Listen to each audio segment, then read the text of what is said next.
ازاي جزء من سقف معبد مصري عليه أقدم خريطة فلكية معروض في متحف اللوفر في باريس؟ المعبد ده في قلب الصعيد على ضفاف النيل في قنا.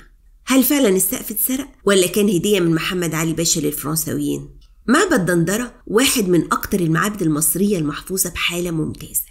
ده كان مكرس لعبادة الإله حتحور، لكن أبرز ما فيه كان السقف الفلكي المذهل اللي هو بيصور الأبراج السماوية والنجوم بطريقة فريدة من نوعها. سنة 1820 خد الفرنساويين تصريح رسمي من محمد علي باشا لإزالة واحدة من أهم أجزاء السقف، دايرة البروج السماوية. الموضوع ما كانش سرقة مباشرة، لكنه كان ضمن سياسة محمد علي في استرضاء الأوروبيين، والنتيجة تم تقطيع الجزء ده بالبارود والمناشير واتنقل اسكندرية وبعدها على فرنسا عشان يوصل أخيرا متحف اللوفر في باريس سنة 1821. أما المعبد نفسه حطوا سقف جبس بديل مكان الجزء اللي اتاخد عشان يحافظوا على المظهر العام للمكان، لكن لسه الأصل معروض في اللوفر لغاية النهاردة.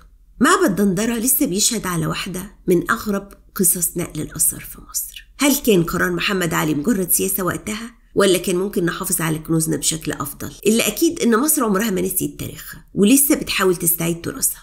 وإزاي حواس بيسعى عشان يرجع راس نفرتيتي وزودياك دندرة. اشترك معانا في القناة وتابعنا، في حكايات تانية كتير، ولو حبيت ممكن تشير لأصحابك عشان نوصل له.